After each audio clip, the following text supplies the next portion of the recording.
Hello বন্ধুরা, আজকে আমার অনেকগুলো কেকের অর্ডার ছিল, তাই কেকের স্পঞ্জগুলোকে প্রথমে সুন্দরভাবে কেটে নিচ্ছি। আমি কেটে ওগুলোকে সাজিয়ে রেখে দিলাম। এরপরে কেকের বেসগুলো আমরা নিয়ে নিলাম। তো থেকে একটা পাত্রের মধ্যে কেকের ক্রিমটা ঢেলে দিলাম। এরপরে আমরা কেক জেলের সঙ্গে স্ট্রবেরি ক্রাশ মিশিয়ে দিলাম। এবারে ক্রিমগুলোকে বেসনের মধ্যে দিয়ে আমরা এরপরে কেকগুলো তৈরি করা শুরু করে দিচ্ছি।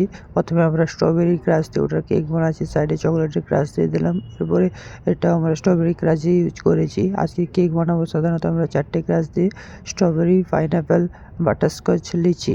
তাই আমরা এরপর একটা পাইনঅ্যাপেল দিয়ে ওটারও কেক বানিয়ে ফেললাম।